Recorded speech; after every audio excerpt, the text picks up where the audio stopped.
Price Lord. எத்தனை பேர் பாவம் செய்றீங்க? ஆண்டவர் சொல்றாரு மத்தேயு 18:3, நீங்கள் மனம் திரும்பி பிள்ளைகள் போல் ஆகாவிட்டால் பரலோக ராஜ்யத்தில் பிரவேசிக்க மாட்டீர்கள் என்று மெய்யாகவே உங்களுக்கு சொல்லுகிறேன். இதுக்கு என்ன அர்த்தம்னா, எல்லாரும் பாவம் செய்கிறோம் தான். நானும் பாவம் செய்கிறேன்.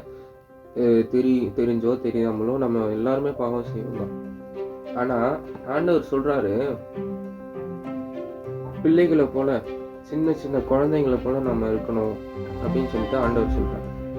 நாம் யாருமே அந்த மாதிரி இருக்க மாட்டோம். உள்ளுக்குள்ளே கசப்பு, துரோகம், வஞ்சனை இந்த மாதிரிலாம் நமக்குள்ளே இருந்துக்கிட்டே இருக்கும். மற்றவங்க எவன் ஏதாச்சும் பண்ணிட்டாங்கன்னா அவங்ககிட்ட கோவப்படுவோம். அந்த மாதிரிலாம் நமக்குள்ளே அதெல்லாம் இருக்கும். பெரியவங்களான அதெல்லாம் இருக்கும் தான். ஆனால் ஆண்டவர் என்ன சொல்கிறாரு, நீங்கள் சின்ன பிள்ளைகளை போல ஆகவிட்டா பரலோக ராஜ்யம், நீங்கள் பரலோக ராஜ்யத்தில் பிரவேசிக்க மாட்டீங்கன்னு அப்படின்னு சொல்லியிருக்கோம். குழந்தைங்க ஏன் ஆண்டவருக்கு ரொம்ப பிடிக்குது, குழந்தைங்களுக்கு ஏன் ப்ரையாரிட்டி தராருன்னு சொன்னால், குழந்தைங்க தான் கள்ளங்கபடமே இல்லாமல் இருப்பாங்க.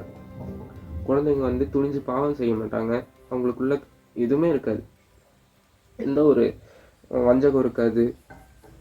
துரோகம் பண்ணணும் அப்படின்னு சொல்லிட்டு அவங்க எதுவுமே துணிஞ்சு செய்ய மாட்டாங்க. விளையாட்டுத்தனமாக இருப்பாங்க.